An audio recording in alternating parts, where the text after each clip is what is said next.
सुप्रभात मेरे प्यारे बच्चों। आशा करते हैं आप सभी पूर्णतः स्वस्थ एवं सकुशल होंगे। पिछली क्लास में हमने अस्थायी परिरक्षण की विधियों के बारे में डिटेल में जाना था।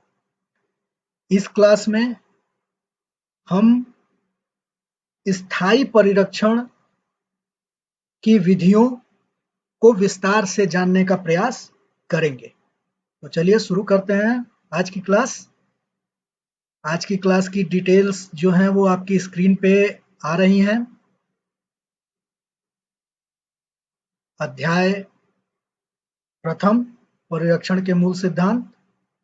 इसमें जो टॉपिक है वो है स्थायी परिरक्षण। तो स्थायी परिरक्षण की कई सारी विधियां होती हैं, जिनमें पहली विधि है मृदु प्रतिरोधियों के द्वारा। मृदु मतलब क्या होता है बताइए?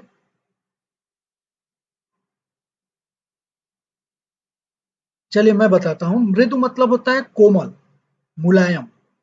अब प्रतिरोधी मतलब अवरोध उत्पन्न करने वाला। तो मृदु प्रतिरोधियों के द्वारा भी हम खाद्य पदार्थों को लंबे समय के लिए सुरक्षित रख सकते हैं। मृदु प्रतिरोधी जैसे कि चीनी हो गया, नमक हो गया, तेल हो गया और कई सारे मसाले।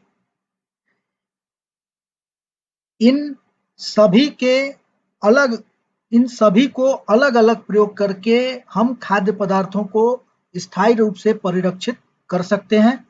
कैसे कर सकते हैं? आपकी स्क्रीन पे आ रहा है। मृदु प्रतिरोधी जैसे शक्कर, नमक, सरसों का तेल तथा मसाले इत्यादि।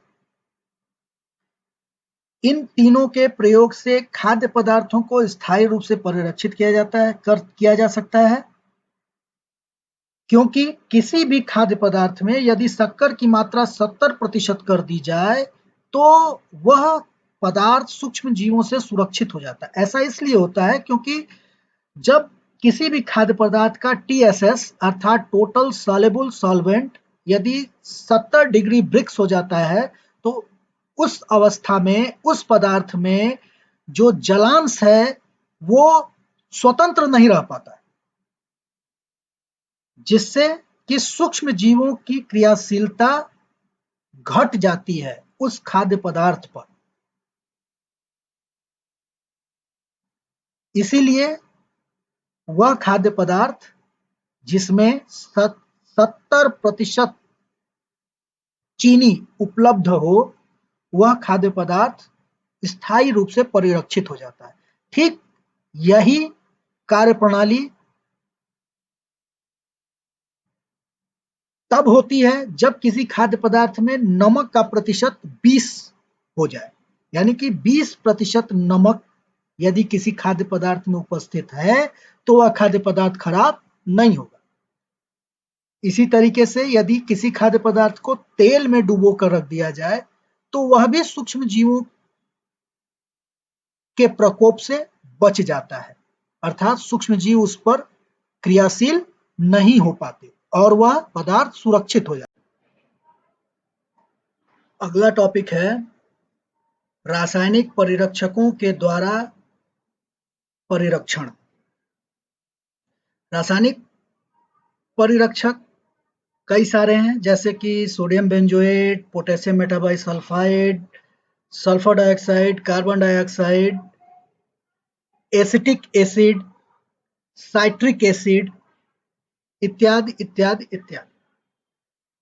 तो रासायनिक परिरक्षकों के द्वारा भी खाद्य पदार्थों को स्थायी रूप से सुरक्षित किया जा सकता है, जैसे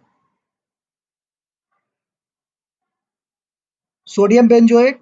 सोडियम बेंजोएट का प्रयोग टमाटर से निर्मित खाद्य पदार्थों को सुरक्षित करने हेतु होता है। इसी तरह से पोटेशियम मेटाबाइसल्फाइड, तो पोटेशियम मेटाबाइसल्फाइड का उपयोग स्क्वैश अर्थात पेय पदार्थ, फल के रस इत्यादि को सुरक्षित करने में होता है। कार्बन डाइऑक्साइड का उपयोग हिमीकरण हेतु होता है। साइट्रिक एसिड का प्रयोग, हालांकि साइट्रिक एसिड का प्रयोग चीनी को पुनः क्रिस्टलाइज फॉर्म में न आने देने के लिए होता है। जैसे कि जैम, जेली या मुरब्बा जब हम बनाते हैं तो उसमें साइट्रिक एसिड पड़ता है। वो इसलिए पड़ता है ताकि चीनी जो है वो फिर से दानेदार न होने पाए। इसी तरह एसिटिक एसिड है, तो एसिटिक एसिड का प्रयोग हम अचार इत्यादि को परिरक्षित करने हेतु करते हैं। तो स्पष्ट है कि रासायनिक परिरक्षकों का प्रयोग करके हम खाद्य पदार्थों को लंबे समय के लिए परिरक्षित कर सकते हैं। तीसरा जो टॉपिक है वो ऊष्मा परिरक्षण, निर्जलीकरण। तो ऊष्मा का प्रयोग करके भी हम खाद्य पदार्थों को परिरक्षित कर सकते हैं। ऊष्मा के द्वारा भी खाद्य पदार्थों को परिरक्षित या संरक्षित किया जाता है। यह कार्य मशीनों द्वारा, सूर्य के प्रकाश द्वारा या धुएं के द्वारा संपादित होता है। इस विधि में हम खाद्य पदार्थों के भीतर मौजूद जलांश को ऊष्मा का प्रयोग कर खाद्य पदार्थों से बाहर निकाल देते हैं। यही कारण है कि इस विधि को निर्जलीकरण करना भी कहते हैं। ऐसा करके हम खाद्य पदार्थों को परिरक्षित कर सकते हैं। चौथी विधि है फर्मेंटेशन। फर्मेंटेशन अर्थात किण्वीकरण। इससे संबंधित डिटेल आपकी स्क्रीन पे आ चुकी है। किण्वीकरण में क्या होता है कि कार्बोहाइड्रेट युक्त खाद्य पदार्थों में हम सूक्ष्म जीवों की ही मदद से कार्बोहाइड्रेट का अपघटन कराते हैं। यानी कि लाभकारी सूक्ष्म जीवों की मदद से कार्बोहाइड्रेट युक्त खाद्य पदार्थों के मौलिक स्वरूप को बदल दिया जाता है, जिसके परिणाम स्वरूप एक नया खाद्य पदार्थ अस्तित्व में आता है जो अपने मौलिक रूप से ज्यादा सुरक्षित होता है और ज्यादा गुणकारी होता है।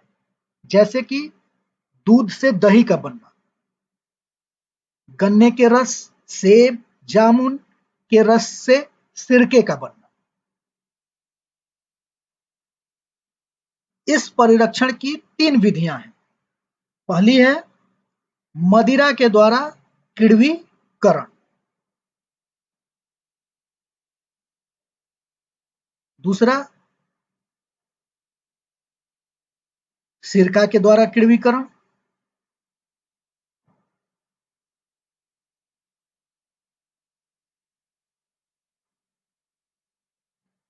और चौथा है लैक्टिक अम्ल। सॉरी, इसमें मैंने गलत टाइप कर दिया है। ये मदिरा के द्वारा किण्वीकरण नहीं है, ये मदिरा किण्वीकरण है। और दूसरा है सिरका किण्वीकरण और तीसरा है लैक्टिक अम्ल किण्वीकरण। तो ये 3 विधियां हैं फर्मेंटेशन की। इनके बारे में हम डिटेल में पढ़ेंगे जब हम फर्मेंटेशन का चैप्टर पढ़ेंगे। अगला टॉपिक है